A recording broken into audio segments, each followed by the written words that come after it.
Real quick before we jump into the main part of this video, a couple months before I made the decision that this channel was going to focus solely on the audio side of Davinci Resolve, I was approached by a company called Autocut who make a plugin for Davinci Resolve, and they asked me to test it out, possibly do a video about it. And over the last few months, I have been testing it out, and I've decided that it's kind of amazing and I want to show it to you guys. So today we are taking a slight break from the audio side of Davinci Resolve to talk about a plugin that can automatically cut the silences out of your videos, automatically cut your podcasts, and a whole lot more. But before we get into all of that, if this is your first time seeing one of my videos, hi, my name is Jay, and I work in audio post-production, both in video and in music. And on this channel, I teach the audio side of Davinci Resolve most of the time. So if that's something that you're into, then I invite you to stick around, watch this video, maybe watch a couple others, and subscribe to the channel if you like what you see. Now, what we are working with today is an episode of my podcast. It's 2 hours and 20 minutes long. It's got 4 speaker tracks. It's got a music track. It's got a sound effects track. It's got 5 video tracks, and it was all recorded using today's sponsor, Riverside. Now, if you've never heard of Riverside before, then I need to tell you about them, because if you make videos where you have remote collaborators or maybe remote guests, or you have a podcast with remote co-hosts like I do, or even if you're just trying to live stream or step up your video calling capabilities, then Riverside is really what you need, because it does all of that. You can record podcasts and videos. You can edit those videos. You can automatically create shorts from those videos, add captions, everything you could possibly need, even enhancing your audio. I've been using Riverside to record my podcast for the last couple years. And before that, if you've been watching my channel for a while, you may remember that there was a very short-lived series of interviews that I did on my channel with other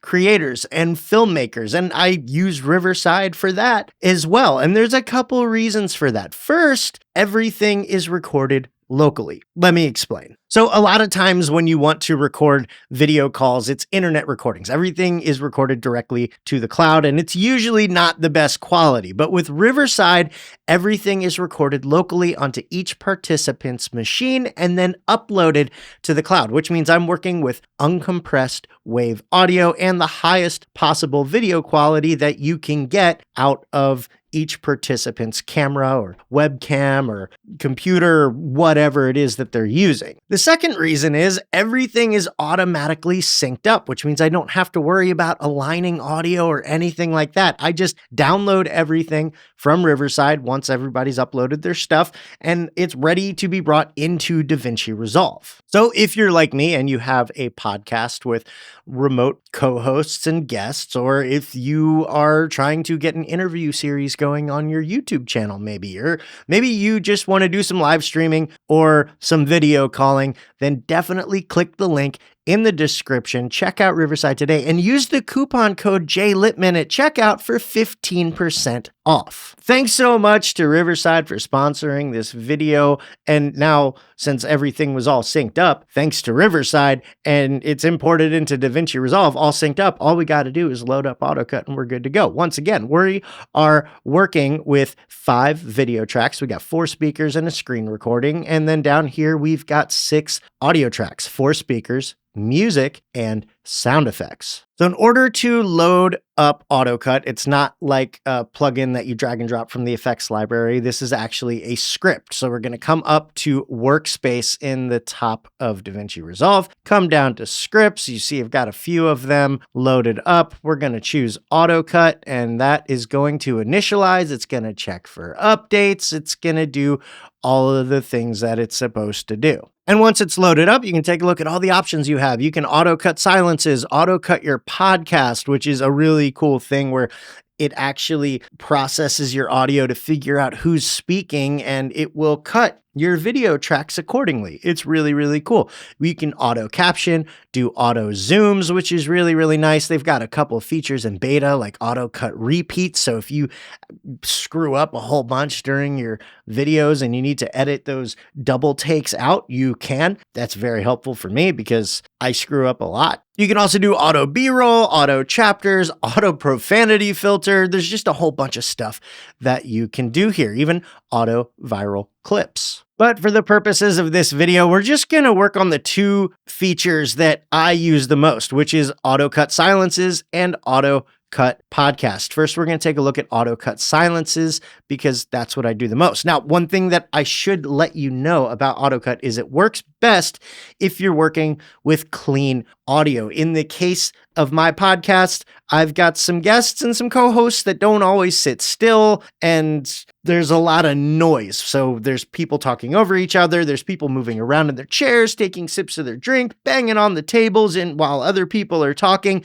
And in order for Autocut to work the best it possibly can, it's a good idea to clean up all of that stuff before you actually load up Autocut and have it process. That way, when it removes the silence, it's actually removing all the parts where people aren't talking. So once your audio is all cleaned up, we just click Autocut Silences. It's going to ask you to set your in and your out points for the timeline. I've already done that. So we can go confirm in and out points. And then we have some settings that we can play around with. First is our noise threshold. I usually keep mine around -45 dB. That way, if there's any parts where somebody's trailing off at the end of the sentence, it actually still picks that up and doesn't cut it off. I have had issues where Autocut has cut off the end of a sentence or the end of a word because I just got quiet at the end of it. It doesn't happen a lot, but noise threshold will take care of that. Then you've got your pacing settings. So there's different presets like calm, measured, paced, energetic, and jumpy. If you do calm, you can remove silences longer than 500 milliseconds and keep talks longer than 500 milliseconds. Measured is a little bit faster, 350 milliseconds. Paced is 200. Energetic is 100. And jumpy is 50 milliseconds. I typically, for a longer podcast, will choose paced because it's an interview style. It's more knowledge-based than entertainment-based. So I want it nice and paced so people don't get bored, but I don't want it so energetic that it distracts from the main message of the podcast. Then we've got padding. You can choose how much padding there is on the beginning and the end of each clip. The default for a paced preset is going to be 200 milliseconds. I find that to be nice and natural. It's not too long of a padding that everything sounds boring, but it's not so fast that it sounds jumpy. It's a 200 milliseconds is kind of perfect, actually.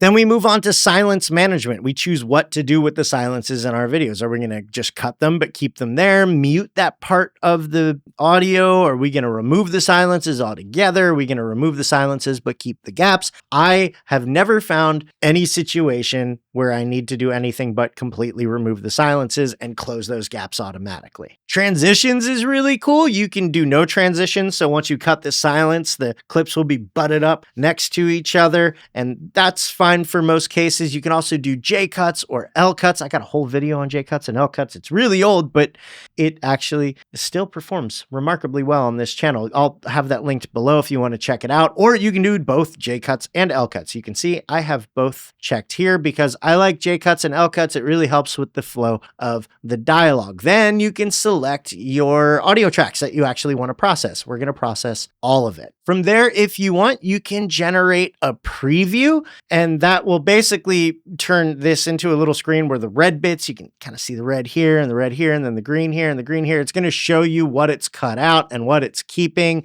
And that way you can make sure before you actually do the final processing that everything is going to work well. Now, I will say this, I kind of find the generate preview thing a little bit redundant because generating the preview sometimes takes just as long as doing the final processing.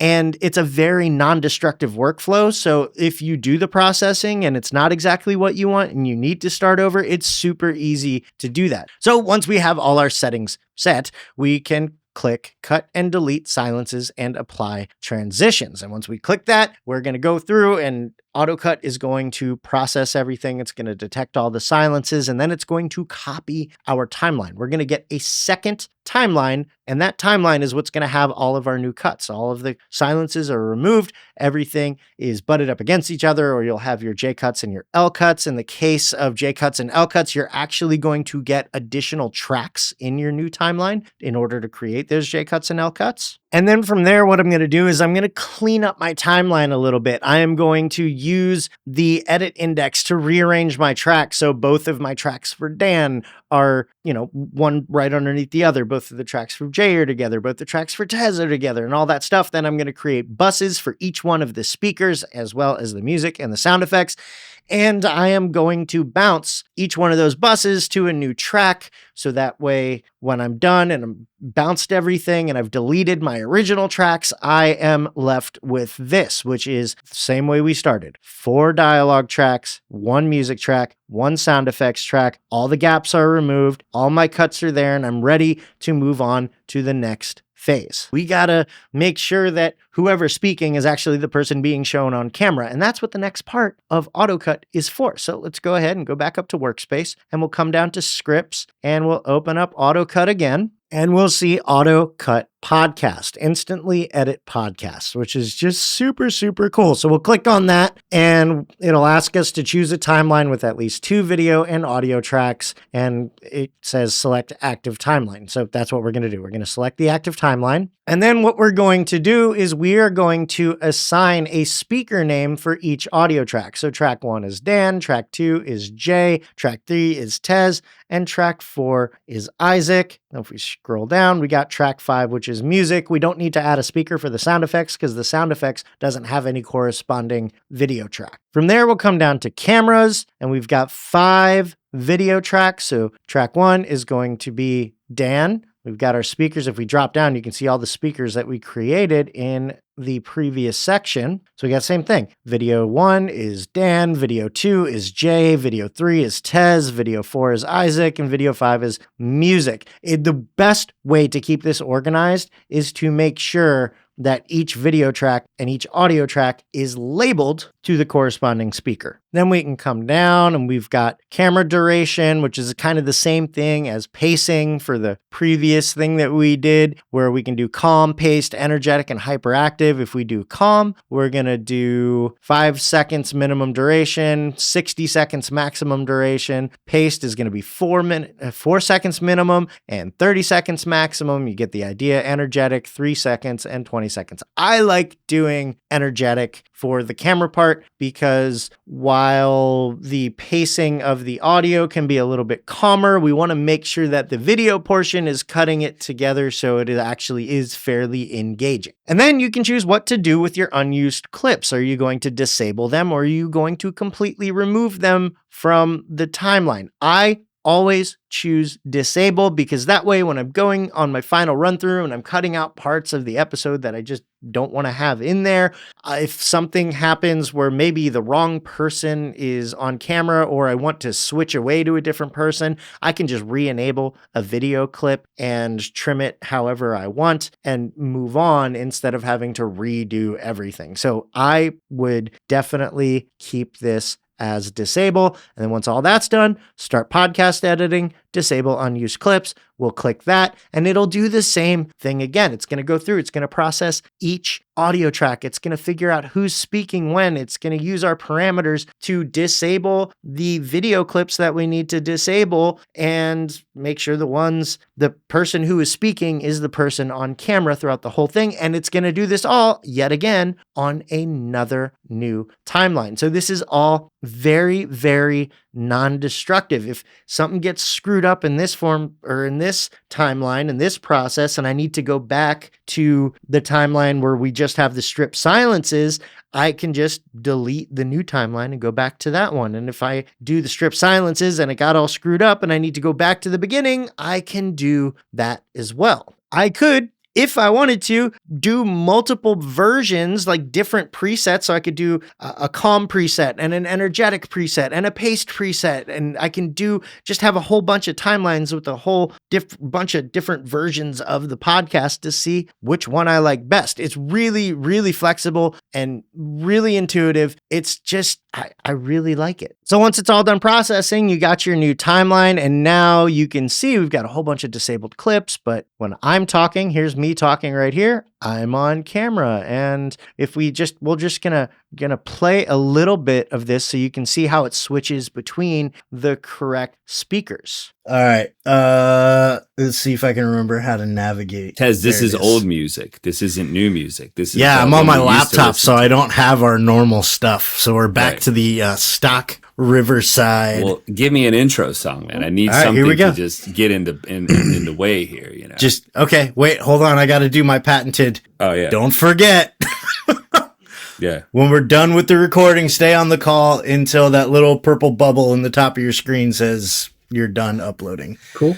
All right, here we go. Here's some music. So there you go. It automatically cuts. It even does a couple random cuts to people who are just listening. So it actually is kind of creative on its own. But because we just disabled these clips, we can go through and re-enable any clips that we want. We can trim them as much as we want. And we can go through and edit the rest of the podcast. So basically, if you're doing long form videos, Autocut can save you hours and hours of time. I don't just use Autocut on my podcast, kind of a secret, but I've been using Autocut on my regular videos as kind of the first step, stripping all those silences and then going through and figure out what I want to keep and what I don't want to keep.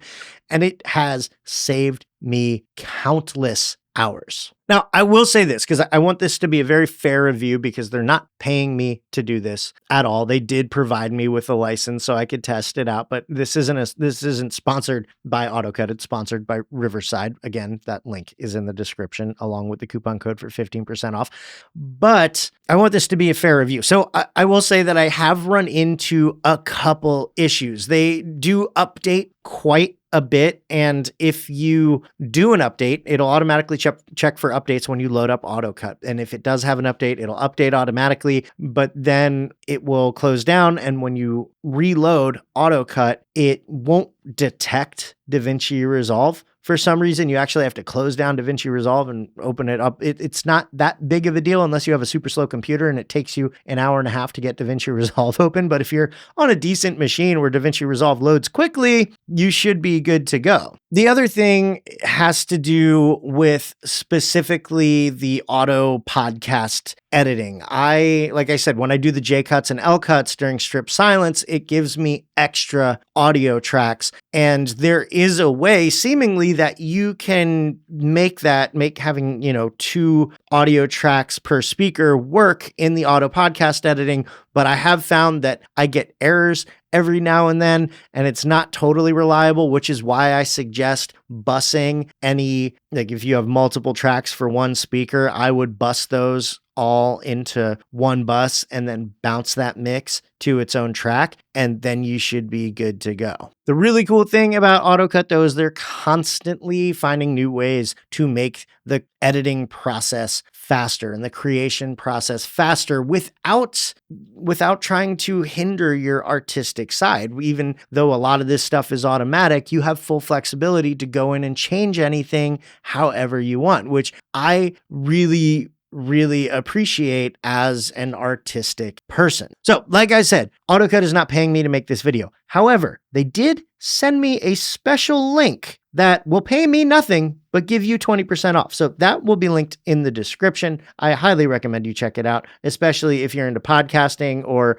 you just hate cutting out silences from your videos. There have been pieces of software in the past that do this, but it's external software, and then you got to import a timeline into Davinci Resolve, and it's just an extra step. This can all be done within Davinci Resolve now, which I am super excited about. Now, like I said, I always suggest cleaning up your audio before you run Autocut for the first time. But after that, it's time to get on to editing your audio and making it sound the way that you want it to sound. And if you want to know the first thing that I do every time I go into a mix, check out this video right here. And then make sure you click the link, check out Riverside, use that coupon code for 15% off, and don't forget to go out and make stuff. Thanks for watching.